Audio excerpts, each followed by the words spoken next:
What do you do if you find yourself behind schedule rehabilitating your knee replacement? This is not uncommon. As we've said before, knee replacement surgery tends to be a very challenging process to recover from. And I've got other videos describing how I would recommend rehabilitating and how I would approach the stretching regimen, and I demonstrate how to do that. However, in spite of that, some people find themselves behind schedule, and it can be anxiety provoking. And so my job here today is to try to reduce the anxiety and give you a few steps that I think will be very helpful. So number one, if you find yourself behind schedule rehabilitating your knee replacement, you need to own it. Only you have the power to fix this problem. There are a variety of reasons that you might find yourself behind schedule. It may have been more unpleasant than you thought. Maybe there was a delay in discharge or having therapists come help you. But the reality is you will be your own best physical therapist, and you need to just take responsibility for what's going on and make sure that you do everything you possibly can to get a good result. And so what do you need to do? You need to stretch. That is the most important thing you can do. Make sure your knee goes all the way straight and make sure your knee goes all the way bent. You don't need to walk. You don't need to ride a bike. You don't need to go up and down stairs. You need to stretch. And so the longer you hold the stretch for, the better. Now, commonly people think that a few seconds of stretching is adequate. If you are behind schedule, whatever you have been doing is just not enough. And so I would recommend holding the stretch for many minutes at a time.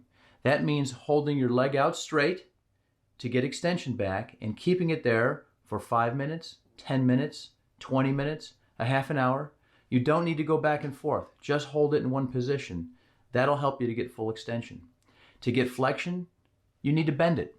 And you can bend it using gravity to help you. You can bend it using your arms to help you. You can bend it using a strap to help you. And I've described that in other videos. I'll have links in the description below.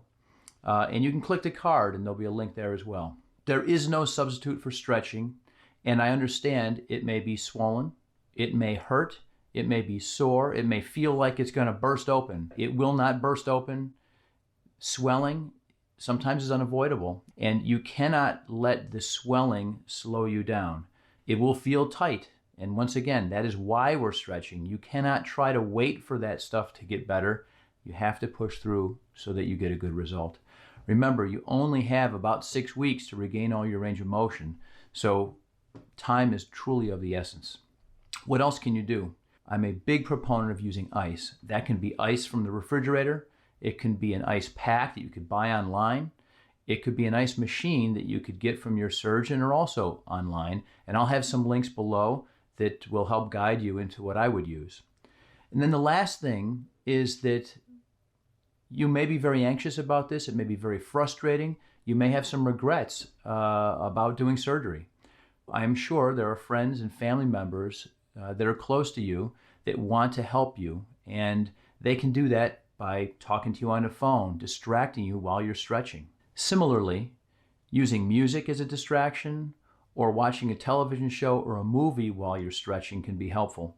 If you're watching television, maybe every commercial, you switch positions and hold the stretch for the whole duration of the show in between commercials.